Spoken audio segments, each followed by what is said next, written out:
Hello friends, আমি মুনমুন সিনহা। আপনারা কেমন আছেন? আমি ভালো আছি।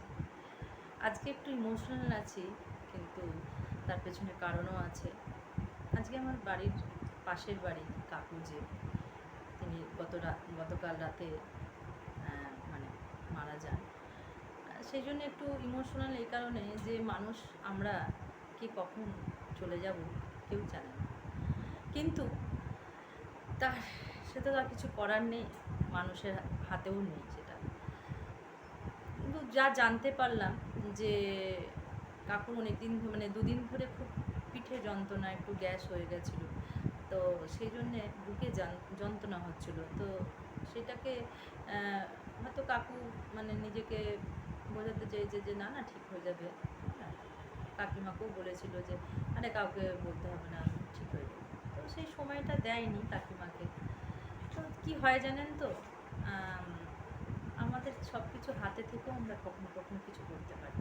তো যাই হোক, আজকের যে বিষয়টা, সেই বিষয়টা হচ্ছে আমাদের শরীরে জানেন তো চারটে মানে ফর্মে যদি বাত, পিত্ত আর কাপ, এই তিনটে ব্যালেন্স যদি না থাকে, আর আমাদের শরীরে তখনই দেখবেন গ্যাস, অ্যাসিডিটি, ইনডাইজেশন এবং কনস্টিপেশন, এই চারটে জিনিস কিন্তু আমাদের শরীরে হয়। আর এই চারটে জিনিস যদি ব্যালেন্স না থাকে, তাহলে তখন আমাদের শরীর কিন্তু কোনো রকম সিমটম আপনাকে এমন বুঝিয়ে দেবে যে তার ফলে কিন্তু মারাত্মক কিছু হয়ে যেতে পারে, আর তখন কিছু করার থাকে না।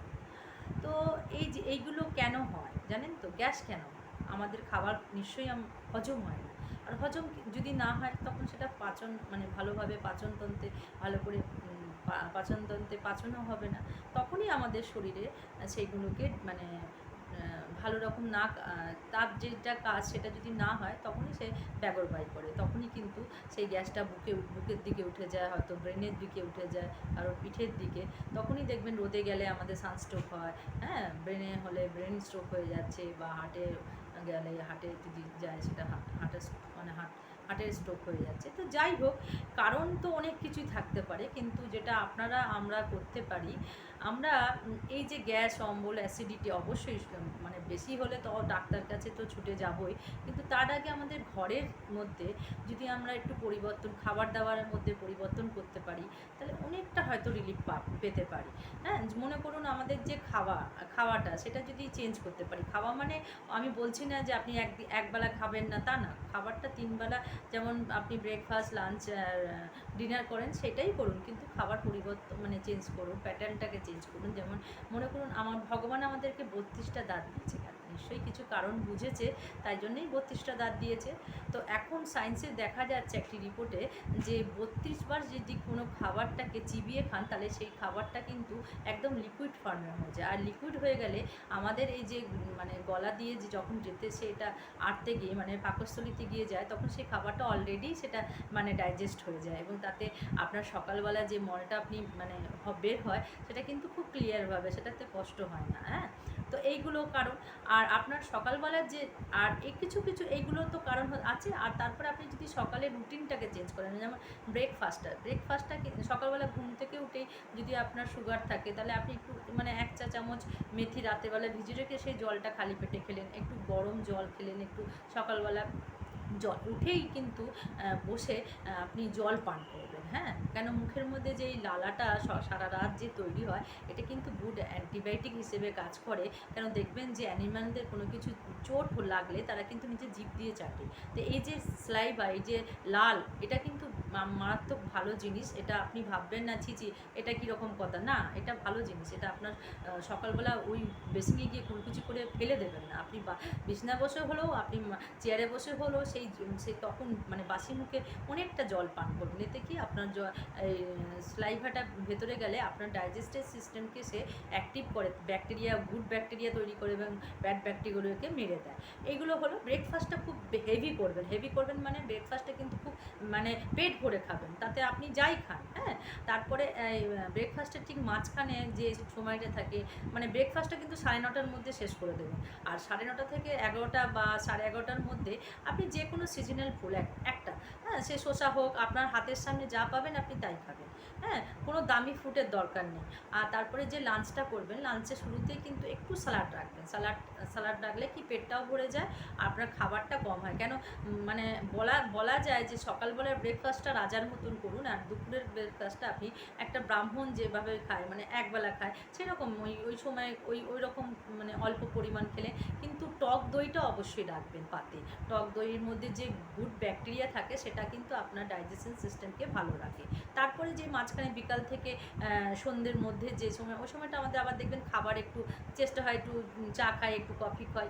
হ্যাঁ, এইগুলো চা কফিটা না খেয়ে আপনারা পারলে একটু করবেন, মানে একটু যে ছোলা ভাজা, হ্যাঁ, সেই বাড়িতে যে ছোলা ভাজা, সেই ছোলা ভাজাগুলো খাবেন। না হলে মাখানা খাবেন। এইগুলো হয়ে গেলো। আর রাত্রির যে খাবারটা সেটা সন্ধ্যে 7টা থেকে 8টা ম্যাক্সিমাম। হ্যাঁ, এইটা খেলে যে দেখবেন আপনার খাবার যে প্যাটার্নটাকে আপনি চেঞ্জ করছেন, আপনি খাবারটাকে চেঞ্জ করছেন, আপনি যা খান সেটাই খাবেন। হ্যাঁ, আপনার যেটা ভালো লাগে আপনি সেটাই খাবেন, কিন্তু সময়টাকে পাল্টে দেবেন। কেন এবার যদি বলেন দিদি যে আমার হাজব্যান্ড তো বাইরে থাকে, সে আসেই রাত 10টা, ঠিক আছে, তারা আমি তারও কারণ বলে দিচ্ছি তারা কি করবে। হ্যাঁ, এগুলো করলে আর খাবার পর মিনিমাম 1 ঘন্টার পর কিন্তু জল খাবে। হ্যাঁ, যাতে ডাইজেস্টটা ভালোভাবে হয়।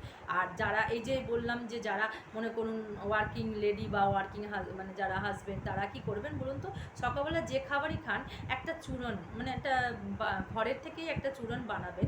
মানে আপনি যাই নিন ইকুয়াল সমান মাপের নেবেন। জিরে 100, মৌরি 100, জোয়ান 100, ধনে 100। হ্যাঁ, এগুলোকে কোয়ান্টিটিতে সব সমান পরিমাণ নেবেন। জিরে, মৌরি, আজওয়াইন, আর তোমার মেথি আর ধনে, এগুলো ইকুয়াল মানে আপনি যদি 50 নেন তো 50, 100 নিলে 100, ইকুয়াল সম পরিমাণে নিলেন। সেটাকে ড্রাই রোস্ট করলেন। ড্রাই রোস্ট করার পর পুরো মিহি করে ওটাকে পাউডার ফর্মে এনে নিয়ে একটা ডিবের মানে যে ডিবেটা মানে হাওয়া ঢোকে না সেই ডিবেতে রাখলেন। এবং তারপরে তার মধ্যে যদি পারেন 2 চামচ কালো বিট নুন, যেটা হয় ছন্দ ব্ল্যাক সল্ট, সেইটা দিলেন। এবং হাফ চামচ হিং, খাবার যে হিংটা সেটা মিশিয়ে আপনি একটা এয়ারটেল বোতলে রেখে দিলেন। সেই আপনি যখনই খাবার খাচ্ছে, আপনার যদি মনে হয় কাছে তো আমার জল নেই, হতেই পারে অফিস লেডি, হ্যাঁ, তারা তো সবসময় জল আর গ্লাস পাবে না, আপনি শুকনোও যদি একটা ডিবের মধ্যে করে নিয়ে চলে গেলেন ডিউটিতে, আপনি ব্রেকফাস্ট খাবার পরেও একটু খেয়ে নিলেন, দিয়ে জল খেয়ে নিলেন। হ্যাঁ, তারপরে লাঞ্চেও একই প্যাটার্নটা, একই মানে খাবার পর একটু একটু করে খেয়ে নিলেন। তাতে কি হয়, আপনার ডাইজেস্টিভ সিস্টেম ভালো থাকবে, গ্যাস হবে না, অম্বল হবে না, কনস্টিপেশন হবে না। এতে আপনার শরীর আরও ভালো থাকবে, সুস্থ থাকবে। আর লাস্টে বলছি, যদি খুব বেশি মানে ভয়ানক অ্যাসিডিটি হয়, তাহলে একটা ইনো যেটা পাওয়া যায়, মানে আমি ওই বাইরের ইনো বলছি না, আপনি ঘরেও ইনো তৈরি করতে পারেন। একটু একটা গ্লাসের জল নেবেন, মানে গুনগুন জল, যেটা মানে একটু কুসুম গুনগুন জল, সেই জলের মধ্যে 1 চামচ আপনি লেবুর রস দিলেন। আর হাফ চামচ, মানে ওই আপনি যতটা নুন নিতে পারবেন, ওই ব্ল্যাক সল্ট নিলেন। এবং একটু খাবার সোডা, সেটাও হাফ, মানে একদম বলতে হলে 1 চিমটির মতন নিয়ে সেটাকে গুলে সঙ্গে সঙ্গে খেয়ে নিলেন। হ্যাঁ, খেয়ে নেওয়া যখন খুব ভয়ানক অ্যাসিডিটি গ্যাস হবে, তখন খেয়ে নিলেন, দেখবেন 5 মিনিটের মধ্যে আপনি কিন্তু রিলিফ পেয়ে যাবেন। হ্যাঁ, এটা আমি বলছি না, এটা ডক্টর রাজীব দীক্ষিত বলে একজন আয়ুর্বেদিক ডক্টর আছেন, তিনি বলছেন এটা আপনি করতে পারেন। এবার যদি খুব বেশি বুকে যন্ত্রণা হয়, তখন তো অবশ্যই ডাক্তারের কাছে যেতে হবে। হ্যাঁ, এগুলো হচ্ছে ঘরোয়া ট্রিটমেন্ট। আর খাবার অবশ্যই বসে চিবিয়ে চিবিয়ে খাবেন। আর খাবারটা যখন খাবেন, খাবারটাকে মানে খাবারটার কথা ভাববেন না, অন্য কিছু না। হ্যাঁ, যেমন যে এই আজকে এই শাকটা হয়েছে, এই পনিরটা হয়েছে, এই খাবারটা বাহ কী সুন্দর টেস্ট হচ্ছে, এইটা যদি আপনি কল্পনা করেন, আপনি যা ভাববেন কিন্তু স্লাইভাও সেই কাজটা সুন্দর করে করবে। এবং সেটাকে মানে যেটা ডাইজেস্টটাও ভালোভাবে হবে।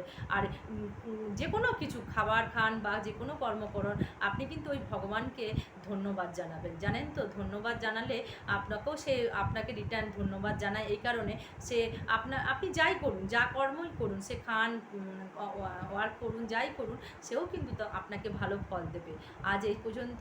আমার যদি ভিডিওটা আপনাদের ভালো লেগে থাকে, তাহলে সাবস্ক্রাইব করবেন, অন্যকে শেয়ার করবেন। আর ভালো থাকবেন, সুস্থ থাকবেন। খাবার 32 বার না হলেও একটু বসে ধৈর্য ধরে চিবিয়ে চিবিয়ে খাবেন। এবং খাবার ঠিক আধ ঘন্টা বা 1 ঘন্টা পর জল পান করবেন। আর রাতের খাবারটা অবশ্যই সন্ধ্যে 7টা থেকে 8টার মধ্যে খাওয়ার চেষ্টা করবেন। ভালো থাকবেন, সুস্থ।